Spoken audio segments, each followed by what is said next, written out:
ఎవరన్నా గనక నా గురించి ఎవరన్నా బేడగా మాట్లాడినట్టు ఉన్నారంటే వాళ్ళకి చాలా దారుణంగా తిడతాను. తర్వాత ఏమనుకోద్దండి. సరేనండి? నా ఇష్టం, నా శరీరం, నా అందచందాలు నేను చూపించుకుంటాను. మీకేమైందంట చెప్పండి. లంజముండలారు లంజా కొడుకులు గుర్తులు తెగిపోతే ఆడముండగా సిలక తెగిపోతుంది. నా జోలికొచ్చి కామెంట్లు పెట్టి తిరిగినాను. ముసలముండ అనొకతే, ముసలి లంజా అనొకతే, లంజముండలారు మీరు లంజలు కాబట్టి అలా మాట్లాడతారు. మంచిగా అయితే మాట్లాడతారు. నా శరీరం నాది, నా ఇష్టం. నేను చూపించుకుంటాను, ఇప్పుకుంటాను. మీకెందుకు రొమ్ములు ఇలా బయట తీసుకుని చూపించిన వాళ్ళకి పెట్టండి.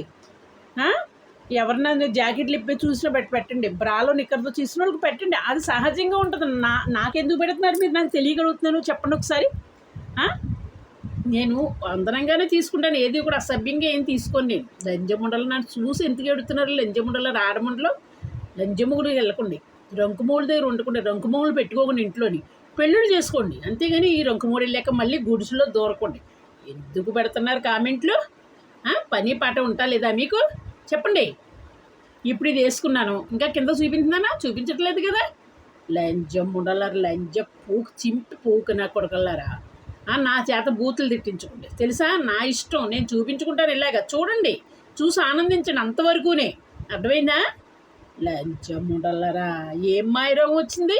ఇంకో ముస్కాన్ పెట్టిందండి. ఇప్పుడు వేసుకున్నాను, వీడియో తీసుకుంటున్నాను. తప్ప చెప్పండి ఒకసారి. ఒళ్ళు దగ్గర పెట్టుకోండి. హైదరాబాద్లో ఎప్పుడు కూడా ముస్కాన్ నాకు తోడుగా ఉన్నది. ఏ లంజా కొడుకు ఏ లంజముండలను వేసుకోమన్నా వేసుకుంటుంది. కానీ అలా పాప పనులు నేను చేయమన్ను. అర్థమైందా? ఒళ్ళు దగ్గర పెట్టుకోండి. ఎలా ఉందంటారు? షర్ట్ బాగానే ఉందా? చూడండి ఒకసారి. బాగానే ఉందా? లంచముండలరా. ముసలిదాని ఒకతే. ఈ ఏజ్లో నీకు అవసరమా? ఈ ఏజ్లోనే అవసరం నాకు. నువ్వు వస్తావింట్రా లంజా కొడుకన్న దగ్గరికి? ఈ ఏజ్లో అవసరం వస్తావా నువ్వు? నీకు లెగితే కదా వస్తానికి. లంచముండలరా. పందిలా బలిసిపోయి దోరగా పెంచేసి రంకుమూళ్ళు పెట్టేసుకుంటారు. మామూలు మూళ్ళు పెట్టేసుకుంటారు. ఇవన్నీ అవసరమా లంచముండలరా మీకు? ఒళ్ళు దగ్గర పెట్టుకుని చేసుకుంటూ పెళ్లి చేసుకోండి. కొలకండి. రంకుమూళ్ళు పెట్టేసుకుంటాం, వాళ్ళ పేరు ఆస్తులు రాయించేసుకుంటాం. అవసరమా? లంచం ఉండలరా. ఒక్కొక్కళ్ళు ఇద్దరు ముగ్గురు మెయింటింగ్లు చేసేస్తున్నారు. ఒకళ్ళొక్కళ్ళు అక్కడ ఇల్లు కట్టేసుకొని ఇక్కడ ఇల్లు కట్టి